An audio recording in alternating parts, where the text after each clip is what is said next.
Gandang gabi po sa inyong lahat. Nung nakaraang linggo, nagkaroon ako ng pagkakataon na makapagmisa sa San Roque, or I think sa Barrio Banana siguro yun. Naglakad lang ako kasama ang mga sakristan.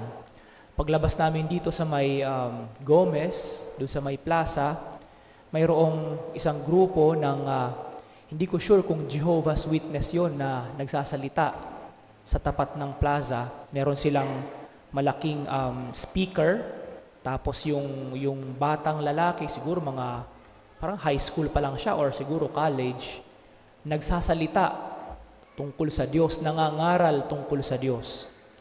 Maraming mga tao ang nanonood sa kanila. I mean, hindi naman nanonood pero daan ng daan, pero may ibang natatawa sa kanilang ginagawa.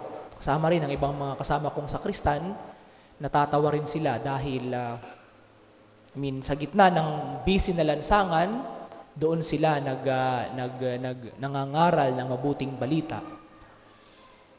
Pagdating ko doon sa Barrio Banana, sa San Roque, habang naghihintay para sa misa, naisip ko, kung sila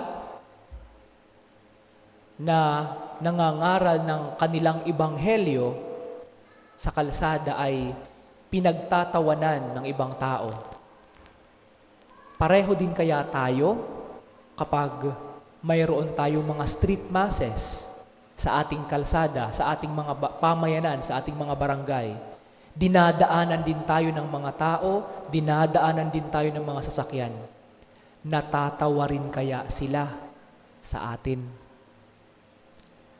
Sa loob ng aking isip, sinasabi ko sa aking sarili, siguro hindi maganda na pinagtatawanan sila. Kung ayaw makinig, siguro hayaan na lang, wag na lang makinig. Dahil hindi natin pwedeng sabihin na eksklusibo lang tayo sa Espiritu Santo, na ang pangangaral ng Ebanghelyo ay para sa atin lang at hindi para sa kanila. Hindi natin pwedeng sabihin na wala sa kanila ang Espiritu Santo at ang kanilang ginagawang pangangaral ng mabuting balita ay dahil sa kanila lamang. Hindi natin pwedeng sabihin ng ganon. Hindi natin pwedeng sabihin na ang kanilang ginagawang pangangaral tungkol sa Diyos ay hindi gawa ng Espiritu Santo. Hindi pwedeng ganon. Hindi tayo pwedeng maging eksklusibo. Dahil sa Ebanghelyong binasa ngayon, ang pagsasabi ni Jesus na ibibigay ko sa inyo ang patnubay, ang Espiritu Santo, hindi niya sinabi sa mga alagad na sa inyo lang. Dahil kayo ang sinabihan ko nito, para sa inyo lang ito. Hindi ko ipapadala ang Espiritu Santo sa ibang mga tao na hindi naniniwala sa akin. Hindi. Walang gano'n na sinabi si Jesus. Para kay Jesus, ang patnubay ay ibibigay niya sa lahat ng mga tao na bukas ang kalooban para gamitin sila bilang instrumento ng Diyos. At kung ang ginagawa nilang pangangaral ay tungkol sa ebanghelyo ng Diyos, sa anumang paraan ito ini-interpret sa kanilang relihiyon, kung ito naman ay naaayon sa kalooban ng Diyos, hindi ito masama at hindi ito taliwas sa ating pinaniniwalaan. Kaya mga kapatid, siguro isang magandang paalala sa atin ito. Isang magandang paalala sa atin ang Ebanghelyo. Para kay Jesus, ibibigay niya ang Espiritu Santo sa lahat ng mga tao na handang ialay at ibigay ang kanilang sarili upang gamiting instrumento upang magpalaganap ng salita ng Diyos. Ang salita ng Diyos ay hindi lamang confined sa atin, sa ating mga Katoliko. Hindi po. Ang Ebanghelyo ng Diyos ay bukas para sa lahat. Mayroon nga lang iba't ibang paraan ng pag-interpret nito, pero iisang Diyos pa rin ang kanilang pinangangaral. Yung mga pagkakataon, hindi ko alam kung mayroon na kayong sariling karanasan. Yung karanasan na gusto mong i-correct ang isang tao, for example.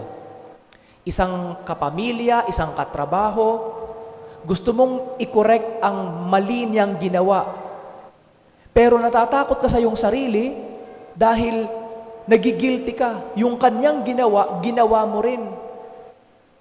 Yun nga lang, sa loob ng iyong puso sinasabi sa iyo, kailangan mo siyang itama dahil mali ang kanyang ginawa. Kahit guilty ka rin sa kasalanan na kanyang ginawa at ginawa mo, kinorek mo ang tao. Ang nagbigay sa iyo ng lakas upang pagsabihan siya, hindi galing sa iyong sarili, galing sa Espiritu Santo.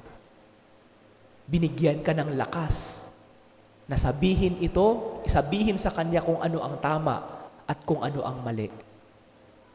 Ang Espiritu Santo, hindi tayo pipiliting magsalita. Hindi niya i-force ang mga salita sa ating bibig na parang walang kontrol tayo. Hindi ganon ang Diyos. Ang Espiritu Santo, bibigyan niya tayo ng lakas ng loob na ipangaral ang mabuting balita. Bibigyan na tayo ng lakas ng loob upang sabihin ang katotohanan.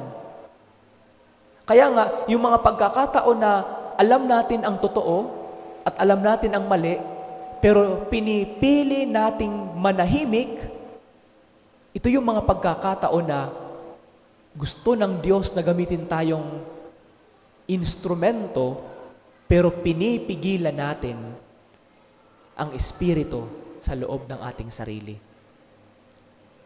Kaya siguro magandang pagkakataon ito na pagnilaya natin, hilingin natin ang biyayang ito sa Diyos. Bagamat maraming pagkakataon na magigilty tayo, kahit tayo bilang mga magulang, mag-aalangan tayong itama ang mga mali ng ating mga anak dahil yung kanilang ginawa na rin nating mali. Yung mga mali na ginawa nila, nauna pa tayong gumawa sa mali na ito. Pero bilang mga magulang, bilang mga nakatatanda, obligasyon pa rin natin na itama ang nakikita nating mali. Ang kinakailangan lang ng Diyos, hayaan natin ang ating sarili, ibigay natin ang ating sarili, buksan ang ating sarili upang gamitin na instrumento ng Espiritu ng Diyos.